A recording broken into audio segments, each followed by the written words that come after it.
ಎಲ್ಲರಿಗೂ ನಮಸ್ಕಾರ ಸ್ನೇಹಿತರೆ.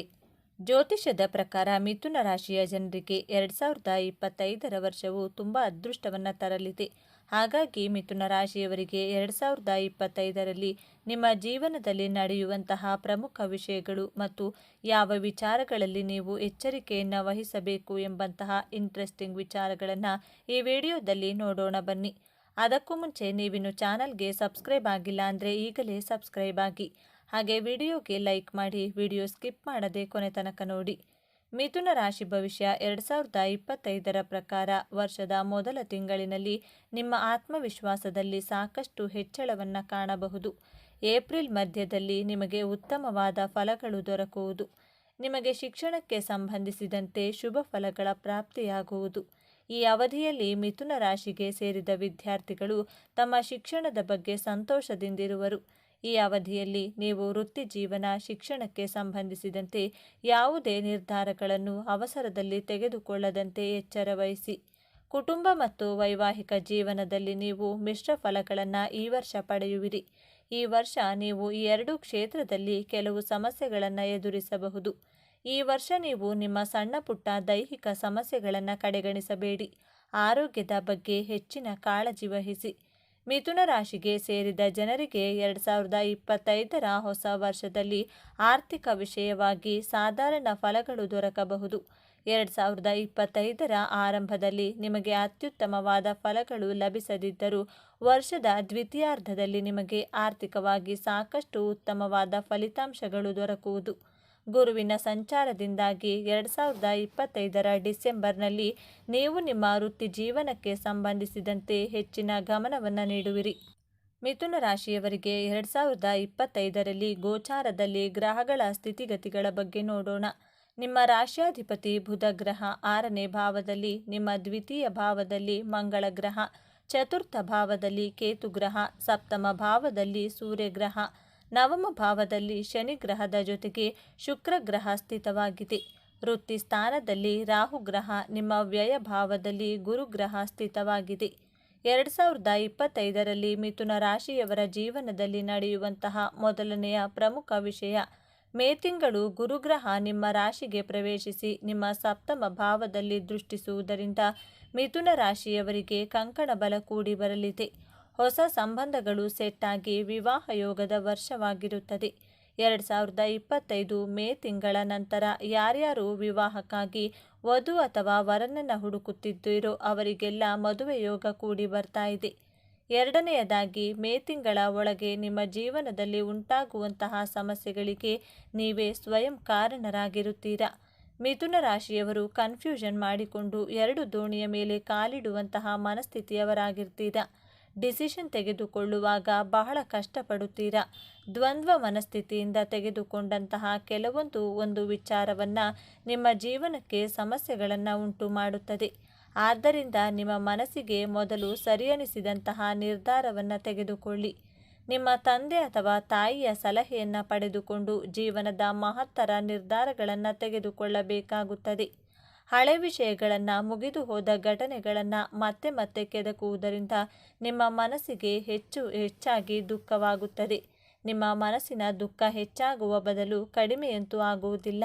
ಆದ್ದರಿಂದ ಘಟಿಸಿ ಹೋದಂತಹ ಘಟನೆಗಳನ್ನು, ಮುಗಿದು ಹೋದಂತಹ ಘಟನೆಗಳನ್ನು ಮತ್ತೆ ಮತ್ತೆ ಕೆದಕಲು ಹೋಗಬೇಡಿ. ಮೂರನೆಯದಾಗಿ, ರಾಹುಗ್ರಹ ನಿಮಗೆ 1.5 ವರ್ಷದಿಂದ ನಿಮ್ಮ ವೃತ್ತಿಯಲ್ಲಿ ಪರಿವರ್ತನೆಯನ್ನು ಕೊಟ್ಟಿದೆ. 2025 ಮೇ ತಿಂಗಳವರೆಗೂ ನಿಮ್ಮ ಕೆರಿಯರ್ ಲೈಫಲ್ಲಿ ಪಾಸಿಟಿವ್ ಪರಿವರ್ತನೆಯಾಗುತ್ತದೆ. ನಿಮ್ಮ ವರ್ಕಿಂಗ್ ಪ್ಲೇಸಲ್ಲಿ ನೀವು ಬಹಳ ಸ್ಮಾರ್ಟ್ ವರ್ಕನ್ನು ಮಾಡುತ್ತಿರುತ್ತೀರಾ. ರಾಹುಗ್ರಹ 18 ವರ್ಷಗಳ ನಂತರ ನಿಮ್ಮ ನವಮ ಭಾವಕ್ಕೆ ಪ್ರವೇಶಿಸುತ್ತಿದೆ. ಮೇ 18ರಂದು ರಾಹುಗ್ರಹ ನಿಮ್ಮ ನವಮ ಭಾವದಲ್ಲಿ ಗೋಚಾರ ಮಾಡಿದಾಗ ನಿಮ್ಮ ತಂದೆಯ ಜೊತೆ ತುಂಬ ಯೋಚನೆ ಮಾಡಿ ಸಮಾಧಾನವಾಗಿ ಮಾತನಾಡಬೇಕಾಗುತ್ತದೆ. ಇಲ್ಲದಿದ್ದರೆ ನಿಮ್ಮ ತಂದೆಯ ಜೊತೆ ವೈಮನಸ್ಸುಗಳು ಉಂಟಾಗುವಂತಹ ಸಾಧ್ಯತೆಗಳು ತೋರಿಸ್ತಾ ಇದೆ. ಶೀಘ್ರ ನಿರ್ಧಾರಗಳನ್ನು ತೆಗೆದುಕೊಳ್ಳಬೇಡಿ. ನಿಧಾನವಾಗಿ ಯೋಚಿಸಿ ನಿರ್ಧಾರಗಳನ್ನು ಸಮಾಧಾನವಾಗಿ ತೆಗೆದುಕೊಳ್ಳಿ. ನಾಲ್ಕನೆಯದಾಗಿ, ಶನಿ ಗ್ರಹ ಮಾರ್ಚ್ 29, 2025ಕ್ಕೆ ನಿಮ್ಮ ದಶಮ ಭಾವದಲ್ಲಿ ಗೋಚಾರ ಮಾಡಿದಾಗ ಇಷ್ಟು ದಿನ ಕೆಲಸವಿಲ್ಲದೆ ಖಾಲಿಯಾಗಿ ಕುಳಿತುಕೊಂಡಿರುವಂತಹ ಮಿಥುನ ರಾಶಿಯವರಿಗೆ ಕೆಲಸದ ಮಹತ್ವವನ್ನು ತಿಳಿಸಿಕೊಡುತ್ತದೆ. ಶನಿಗ್ರಹ ನೀವು ಓಡಿ ಓಡಿ ಕೆಲಸ ಕಾರ್ಯಗಳನ್ನು ಮಾಡುವಂತೆ ಪ್ರೇರೇಪಿಸುತ್ತದೆ. ಶನಿಗ್ರಹ ಕರ್ಮಕಾರಕ ಗ್ರಹ. ಶನಿಗ್ರಹ ನಿಮ್ಮ ಕರ್ಮಸ್ಥಾನವಾದಂತಹ 10ನೇ ಭಾವಕ್ಕೆ 30 ವರ್ಷಗಳ ನಂತರ ಗೋಚಾರ ಮಾಡುತ್ತಿದೆ.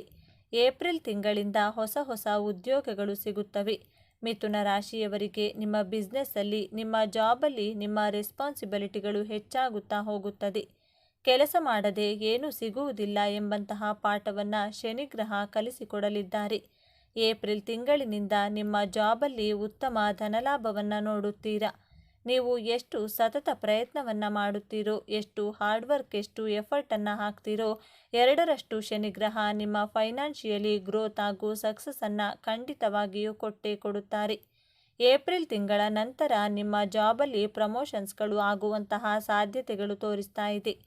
5ನೇಯದಾಗಿ ಮೇ 15, 2025ಕ್ಕೆ ಗುರುಗ್ರಹ ನಿಮ್ಮ ರಾಶಿಗೆ ಪ್ರವೇಶಿಸಿದಾಗ ನಿಮ್ಮಲ್ಲಿರುವಂತಹ ಜ್ಞಾನವನ್ನು, ಕೌಶಲ್ಯವನ್ನು, ಸ್ಕಿಲ್ಗಳನ್ನು ವೃದ್ಧಿಸುತ್ತದೆ. ನಿಮ್ಮ ಮಕ್ಕಳ ಆರೋಗ್ಯದಲ್ಲಿಯೂ ಸುಧಾರಣೆಯನ್ನು ಕಾಣುತ್ತೀರಾ. ವಿದ್ಯಾಭ್ಯಾಸದಲ್ಲಿ ಸಕ್ಸಸ್ಸನ್ನು ಕೊಡಲಿದ್ದಾರೆ. ಮದುವೆಯಾಗಿ ಮಕ್ಕಳ ನಿರೀಕ್ಷೆಯಲ್ಲಿರುವವರಿಗೆ ಸಂತಾನ ಯೋಗವಿದೆ. ಗುರು 12ನೇ ವರ್ಷಗಳ ನಂತರ ನಿಮ್ಮ ರಾಶಿಗೆ ಪ್ರವೇಶಿಸಿ ನಿಮಗೆ ಆಶೀರ್ವಾದವನ್ನು ಮಾಡುತ್ತಿದೆ.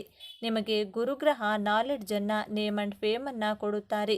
ಮೇ ತಿಂಗಳ ನಂತರ ನಿಮ್ಮ ವ್ಯಕ್ತಿತ್ವದಲ್ಲಿ ಸಂಪೂರ್ಣವಾದಂತಹ ಪಾಸಿಟಿವ್ ಪರಿವರ್ತನೆಯಾಗಲಿದೆ. ನಿಮ್ಮ ಅದೃಷ್ಟವನ್ನು ದ್ವಿಗುಣಗೊಳಿಸಲಿದ್ದಾರೆ. ಗುರುಗ್ರಹ ಮೇ ತಿಂಗಳ ನಂತರ ನಿಮ್ಮ ಅನಾವಶ್ಯಕ ಖರ್ಚುಗಳು ಕಡಿಮೆಯಾಗುತ್ತಾ ಬರುತ್ತದೆ.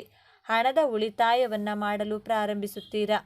6ನೇಯದಾಗಿ ಕೇತುಗ್ರಹ ನಿಮ್ಮ ಚತುರ್ಥ ಭಾವದಿಂದ ತೃತೀಯ ಭಾವಕ್ಕೆ ಹಿಮ್ಮುಖವಾಗಿ ಚಲಿಸುತ್ತಿದೆ. ರಾಹು ಹಾಗೂ ಕೇತು ಗ್ರಹಗಳು ಯಾವಾಗಲೂ ಹಿಮ್ಮುಖವಾಗಿಯೇ ಚಲನೆಯನ್ನು ಮಾಡುವುದು. ಮೇ 18ರಿಂದ ನಿಮ್ಮ ತಾಯಿಯ ಜೊತೆ ಇದ್ದಂತಹ ವೈಮನಸ್ಸುಗಳು ದೂರವಾಗುತ್ತವೆ. ಈ 1.5 ವರ್ಷದಿಂದ ನಿಮ್ಮ ಹಾಗೂ ನಿಮ್ಮ ತಾಯಿಯ ಮಧ್ಯೆ ಚಿಕ್ಕ ಪುಟ್ಟ ವಿಷಯಗಳಿಗೂ ಅಸಮಾಧಾನ, ಬೇಜಾರು, ವೈಮನಸ್ಸು ಉಂಟಾಗ್ತಾ ಇತ್ತು. ಮೇ ತಿಂಗಳ ನಂತರ ನಿಮ್ಮ ತಾಯಿಯ ಜೊತೆ ಪ್ರೀತಿ ಬಾಂಧವ್ಯ ಹೆಚ್ಚಾಗಲಿದೆ. ನಿಮ್ಮ ತಾಯಿಯ ಆರೋಗ್ಯದಲ್ಲಿ ಚೇತರಿಕೆಯನ್ನು ಕಾಣುತ್ತೀರಾ. ನೀವು ಸೈಟ್ ತಗೊಳ್ಬೇಕು ಅಥವಾ ಮನೆ ತಗೊಳ್ಬೇಕು, ವೆಹಿಕಲನ್ನು ಪರ್ಚೇಸ್ ಮಾಡಬೇಕು ಅಂದುಕೊಂಡಿರುವವರಿಗೆ ಎಷ್ಟು ದಿನ ಅಡೆತಡೆಗಳು, ಪ್ರಾಬ್ಲಮ್ಗಳು ಬರ್ತಾನೆ ಇತ್ತು. ಮೇ ತಿಂಗಳ ನಂತರ ವಾಹನ ಯೋಗ, ಭೂಮಿ ಯೋಗ, ಕಬ್ಬಿಣಕ್ಕೆ ಸಂಬಂಧಿಸಿದಂತಹ ವಸ್ತುಗಳನ್ನು ಖರೀದಿ ಮಾಡುವಂತಹ ಯೋಗ ತೋರಿಸ್ತಾ ಇದೆ. ನೀವು ಅಂದುಕೊಂಡಂತಹ ಕೆಲಸ ಕಾರ್ಯಗಳನ್ನು ಮೇ ತಿಂಗಳ ನಂತರ ಪ್ರಾರಂಭವನ್ನು ಮಾಡುತ್ತೀರಾ. ಉತ್ತಮ ಧನಲಾಭವನ್ನು ಕಾಣುವಂತಹ ವರ್ಷ ಇದಾಗಿದೆ. ನಿಮ್ಮ ಜಾಬ್ ಹಾಗೂ ಬಿಸ್ನೆಸ್ಸಲ್ಲಿ ಹೆಚ್ಚು ಧನಲಾಭವನ್ನು ಗಳಿಸಲು ಪ್ರತಿ ಬುಧವಾರದಂದು ಗಣಪತಿಯ ದರ್ಶನವನ್ನು ಮಾಡಿ, ಜೊತೆಗೆ ಆರಾಧನೆಯನ್ನು ಮಾಡುವುದರಿಂದ ಪಕ್ಷಿಗಳಿಗೆ ಧಾನ್ಯ, ಆಹಾರ, ನೀರನ್ನು ಕೊಡಬೇಕಾಗುತ್ತದೆ. ಪ್ರತಿನಿತ್ಯ ಬುಧ ಗ್ರಹದ ಬೀಜ ಮಂತ್ರವನ್ನು ಪಠಿಸಿ. ಪ್ರತಿನಿತ್ಯ 21 ಬಾರಿ ಪಠಿಸುತ್ತಾ ಬನ್ನಿ. ಎಲ್ಲವೂ ಶುಭವಾಗುತ್ತದೆ. ಈ ವಿಚಾರಗಳು ನಿಮಗೆ ಇಷ್ಟವಾಗಿದೆ ಅಂತ ಭಾವಿಸ್ತಿದ್ದೇನೆ. ಇಷ್ಟ ಆಗಿದ್ದರೆ ನಮ್ಮ ಚಾನಲನ್ನು ತಪ್ಪದೇ ಸಬ್ಸ್ಕ್ರೈಬ್ ಮಾಡಿಕೊಳ್ಳಿ. ಈ ವಿಡಿಯೋಗೆ ಒಂದು ಲೈಕ್ ಕೊಡೋದನ್ನು ಮರಿಬೇಡಿ. ಈ ವಿಡಿಯೋವನ್ನು ನಿಮ್ಮ ಫ್ರೆಂಡ್ಸ್ ಆ್ಯಂಡ್ ಫ್ಯಾಮಿಲಿ ಗ್ರೂಪಲ್ಲಿ ಹೆಚ್ಚಾಗಿ ಶೇರ್ ಮಾಡಿ. ನಿಮ್ಮ ಅಭಿಪ್ರಾಯಗಳನ್ನು ತಪ್ಪದೇ ಕಮೆಂಟ್ ಮಾಡಿ. ಎಲ್ಲರೂ ಭಕ್ತಿಯಿಂದ ಓಂ ಶ್ರೀ ಶನೇಶ್ವರ ನಮಃ ಅಂತ ಕಮೆಂಟ್ ಮಾಡಿ. ಧನ್ಯವಾದಗಳು.